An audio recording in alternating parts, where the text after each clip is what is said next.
rabbil alamin. Allahumma sholli ala Sayyidina Muhammad wa ala ali Sayyidina Muhammad. Assalamualaikum warahmatullahi wabarakatuh. Halo teman-teman, apa kabar? Mudah-mudahan teman-teman selalu dalam lindungan Allah Subhanahu wa taala. Amin ya rabbal alamin. Alhamdulillah, kali ini aku akan sharing lagi pengalaman sholawat dari teman-teman kita. Tapi buat teman-teman yang belum punya buku ini, jangan pernah lah dan nikmati setiap sholawat, dan jangan pernah lah sholawat. Yakinlah semua akan baik-baik aja. Kedua buku ini buku aku. Kalau teman-teman mau beli langsung aja ke Gramedia, atau teman-teman bisa hubungin admin ya. Dan buat teman-teman yang punya kisah keajaiban sholawat, langsung aja kirimkan ke email aku meliza.arnelia@gmail.com. Kalau bingung cara kirim email gimana, ini caranya. Nah, kamu klik Gmailnya, kemudian kamu klik tulis. Nah, di kepada tuh kamu masukin atau ketik email yang kamu tuju. Email aku meliza.arnelia@gmail.com. Kalau udah, kamu ketik di bagian subjek itu judulnya testimoni, atau dikosongin juga boleh. Nah, ditulis email baru kamu ketik testimoninya. Di situ bisa kirim panjang kayak apa juga bisa. Jadi jangan ngetiknya di subjek ya, karena banyak yang kirimnya di subjek, akhirnya kepotong-potong testimoninya gitu. Gampang kan teman-teman? Kalau udah, kalian klik bagian kanan atas tuh yang warna biru, ada panah ke samping kanan gitu, ada gambar panah ke kanan gitu, itu diklik. Ya kalau itu diklik, itu sudah terkirim. Nanti ada notifnya kok terkirim tuh ya kan. Gampang kan? Nah, langsung aja aku akan bacain testimoninya. Tapi mohon maaf teman-teman ya, kalian kalau udah kirim testimoni ke email, sing sabar. Nanti kalau aku udah bikinin videonya akan aku balas kalau lagi sempet sih. Tapi kalau nggak sempet aku nggak balas, tapi aku insya Allah buatin videonya ya. Ini udah tayang untuk sampai tanggal 10 nih teman-teman. Masya Allah. Lanjut, aku akan baca ini ya. Assalamualaikum warahmatullahi wabarakatuh Kak Mel. Waalaikumsalam warahmatullahi wabarakatuh Kak Mel. Saya Siti dari Sumedang, samarkan saja ya. Jadi samarkan jadi Siti. Jadi nama aslinya bukan Mbak Siti ya. Salam kenal ya Mbak Siti ya. Kak Mel, saya mau cerita. Awalnya saya orang yang bisa dibilang jarang sholat. Tahun lalu saya suka minjemin uang, tapi duit orang bunganya lumayan Kak Mel. Dari yang 100.000 jadi 115.000. Waduh, mbaknya rentenir ya. Nah, lanjut ya. Pas Januari semua uang macet total dan saya harus ganti semuanya Kak Mel. Pertama, saya nggak cerita sama siapa-siapa. Suami pun nggak tahu, barang yang dipakai udah habis buat pakai bayar bunga. Lama-lama keluarga saya jadi tahu, entah dari mana. Pas kejadian saya langsung minta ampun ke Allah Kak Mel. Mungkin Allah menghukum saya karena sudah minjemin duit pakai bunga juga.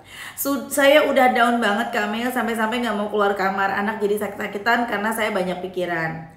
Singkat cerita, kakak saya mengatasi ini semua dengan minjemin BPKB mobilnya Kak Mel. Saya ajuin ke leasing, alhamdulillah udah ketutup sebagian walaupun saya pakai riba juga.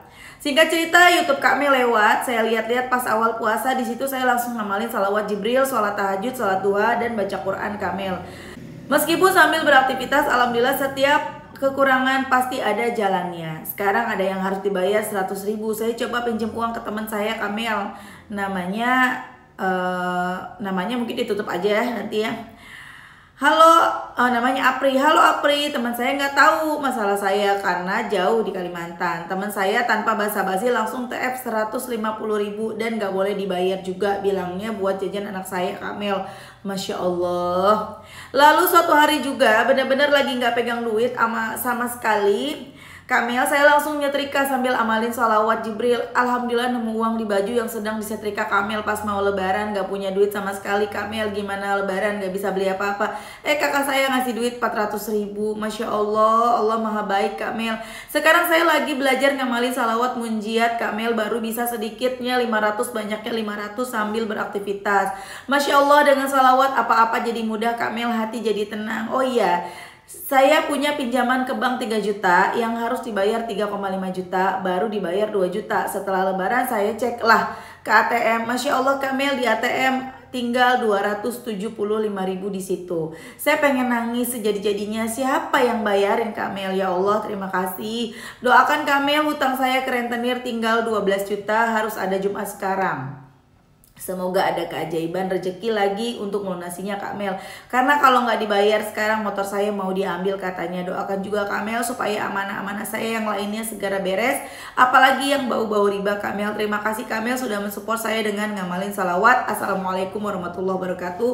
Waalaikumsalam warahmatullahi wabarakatuh. Masya Allah ya teman-teman, itu tadi testimoni dari Mbak Ye di Sumedang. Mbak Ye ini punya utang, berawal dari gara-gara Mbak Ye ngeribain uang dibunga-bungain, minjemin uang ke orang 100.000 gantinya 15.000. Andai itu tidak dosa, andai itu tidak riba, pasti banyak deh orang yang bisnis kayak begini.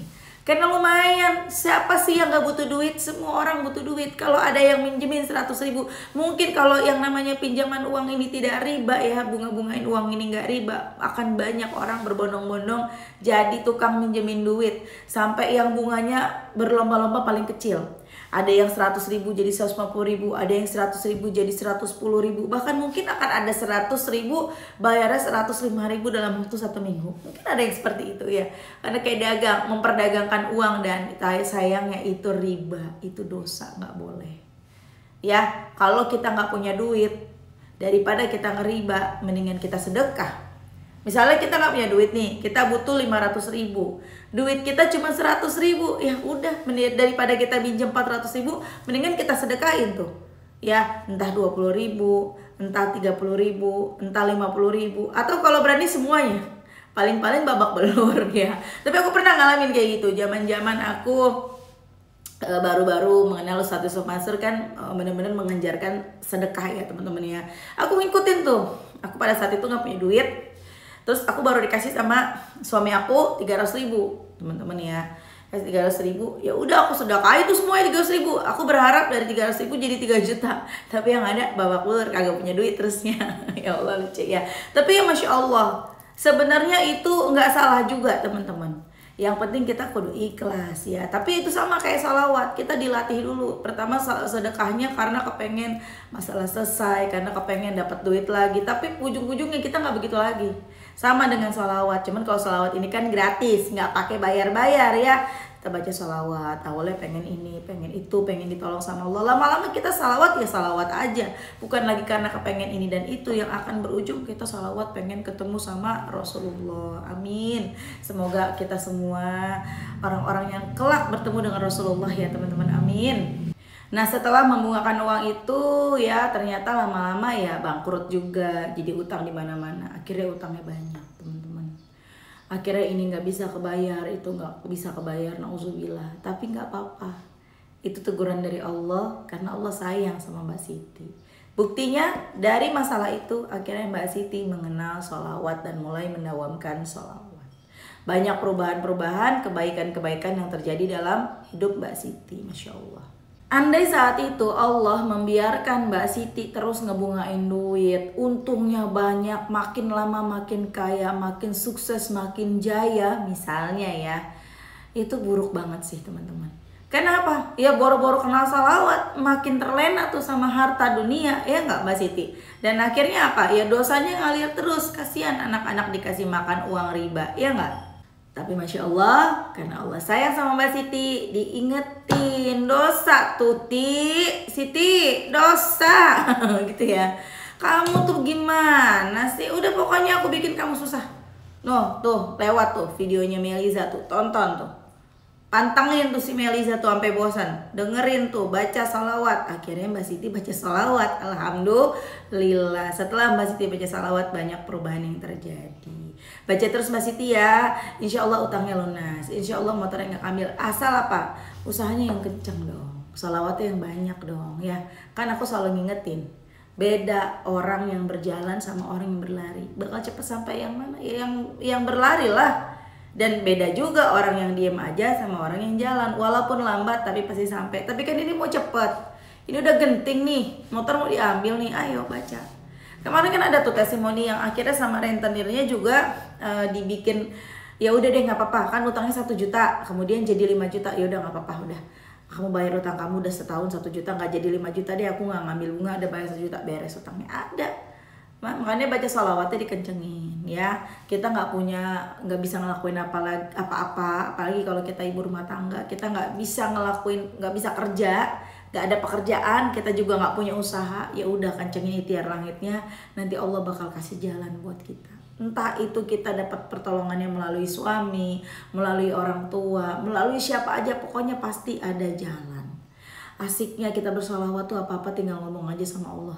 Apa-apa tuh tinggal ngebatin, ya Allah tolongin. Masalah apapun, ya Allah tolongin, ya Allah hamba pengen begini ya Allah, tapi hamba bingung ya Allah. Ngomong, Allah kasih jalan teman-teman. Memang kita gak bisa dengar jawaban langsung ya, seperti kita lagi cerita ke manusia, dia langsung memberikan respon begini, nanti lo gini aja, ya udah lo gini aja gitu kan ya. Tapi itu belum tentu bisa menyelesaikan masalah kita. Tapi kalau kita ngomongnya ke Allah, kita memang tidak bisa mendengar, tapi kita bisa merasakan, dan kita tiba-tiba diberikan jalan yang tak terduga. Seperti kemarin kan kisahnya, aku sempat bacain kisahnya TAI ya, berarti udah tayang ya.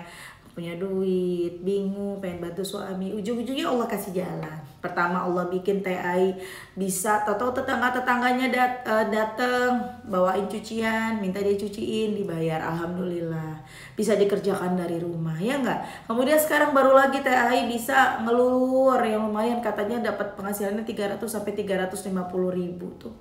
Mungkin ini juga bisa jadi bisnisan para ibu rumah tangga misalnya ya. Kalau misalnya kalian mau nih, lagi butuh duit, bingung nih kerja gimana, coba kalian belajar. Nggak usah mijit-mijit ya, kan kita nggak bisa mijit. Kalau nggak bisa mijit, jangan pengen mijit-mijit, nanti orang salah urat ya. Kalian belajar gimana sih caranya, misalnya bisa manikur, bisa pedikur, kan banyak juga pasti yang mau. Atau gimana caranya melulur, hanya melulur, nggak pakai pijit-pijit, hanya melulur aja. Kayak gimana kalian pelajarin tuh, cari tuh di YouTube, di TikTok, gimana caranya melulur sendiri, gimana caranya. Nanti kalau udah bisa, pelan-pelan coba, bismillah ya Allah saya bisa begini ya Allah. Tolong bantu ya Allah, hadirkan orang yang mau pakai jasa saya manikur atau melulur, tapi dengan harga yang murah, karena dengan kemampuan kita yang terbatas gitu ya, yang ala-ala kita lah gitu loh. Pasti ada jalannya tuh teman-teman ya. Cobain, kan kita tinggal beli lulurnya, lulur apa, kita pakai lulurnya yang murah dulu misalnya, mau kok insya Allah ya, banyak orang yang mau. Atau kita coba bikin kue ya, bikin apa, atau kalian bikin risoles ala Mama Lili, ala Mama aku, ada di paling bawah banget di videonya tuh, video pertama aku bikin risoles. Kalian bisa ikutin, itu insya Allah enak. Kalian jadiin risoles frozen. Kalian jadiin frozen, kalian jualnya dalam bentuk frozen. Dulu aku bikin gituan, itu alhamdulillah lumayan laris loh teman-teman. Itu sampai yang beli tuh dari yang teman-teman yang kenal sampai yang nggak kenal. Tuh cuman ya kalau sekarang bikin gituan capek ya, aku udah gak ada waktu bikin itu. Cobain deh bikin. Itu enak, risolnya beda. Nah, promosi itu kan. Jadi kalian cari di paling bawah deh ya.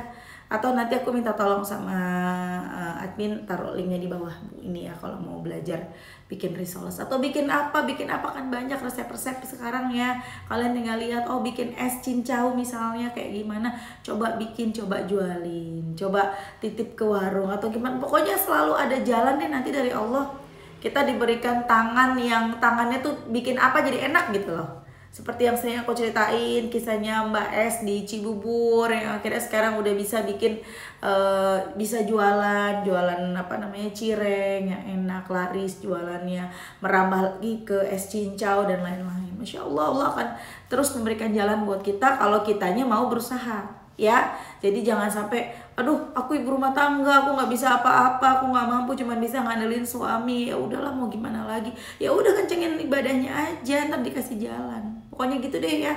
Jangan pernah lelah bersolawat, karena semuanya pasti akan baik-baik aja, Allah pasti kasih jalan. Dan jangan dengarkan orang-orang yang tidak sepaham. Nggak boleh loh sholawat karena pengen utang lunas loh. Ih musyrik, ya Allah dibilang musyrik. Nggak boleh sholawat karena kepengen utang lunas, hati-hati loh, bid'ah. Nggak boleh sholawat karena kepengen ditolongin sama Allah, dosa loh, nggak boleh. Nggak boleh, itu menyimpang. Aduh nauzubillah teman-teman. Akhirnya teman-teman pada berhenti sholawat. Aduh rugi banget. Baca sholawat sebanyak-banyaknya. Karena apa? Karena sholawat itulah yang menjadi jalan buat kita untuk menjadi manusia yang lebih baik dunia akhirat. Insya Allah sholawat itulah yang akan menjadi penyelamat kita, salah satu penyelamat kita ketika amalan-amalan kita, mungkin sholat kita kurang khusyuk, mungkin sedekah kita kurang ikhlas atau tidak ikhlas, mungkin segala kebaikan kita semuanya sudah hilang karena kita baik sama orang, ya kita bantu orang dapat pahala, tapi akhirnya kita kesel sama tuh orang, kita ungkit-ungkit, hilanglah pahala kita. Dan mungkin mudah-mudahan, bukan mungkin, mudah-mudahan salawat itulah yang menjadi penyelamat, pengganti dari segala kekurangan-kekurangan kita dalam beribadah, insya Allah ya teman-teman ya. Insya Allah paling siapapun ya yang paling banyak bersalawat itu nanti yang paling dekat dengan Rasulullah. Berapa banyak jumlah manusia ini, betapa banyaknya umatnya Rasulullah dari zaman Rasulullah sampai sekarang nih, banyak banget. Kalau kita salawatnya kurang, ya jauh barisan keberapa kita. Mudah-mudahan dengan kita bersalawat sebanyak-banyaknya, kita berlomba-lomba nih, siapa yang paling banyak bersalawat. Supaya apa? Supaya kita ada di barisan yang paling dekat dengan Rasulullah, sehingga Rasulullah bisa mengenali kita dan kita selamat di akhirat nanti. Amin, amin ya rabbal alamin. Oke teman-teman, makasih udah nonton, semoga bermanfaat dan jadi motivasi buat teman-teman. Kita doakan semoga Mbak Siti lancar terus rezekinya, lunas utang-utangnya, jadi manusia yang lebih baik lagi ya Mbak Siti. Dan semoga teman-teman juga yang nonton rezekinya barokah, doa-doanya segera diijabah, amin amin ya rabbal alamin. Insya Allah video aku akan tayang sehari 2 kali ya, lagi bisa nih pokoknya, lagi rajin nih, tiap hari jam 12 sama jam 7 malam. Jadi teman-teman pantengin tuh setiap jam 12 sama jam 7 malam, tontonin aku, jangan sampai bosan nonton aku. Kalau bosan ya ditutup aja, dengerin suaranya. Oke teman-teman, makasih. Assalamualaikum warahmatullahi wabarakatuh.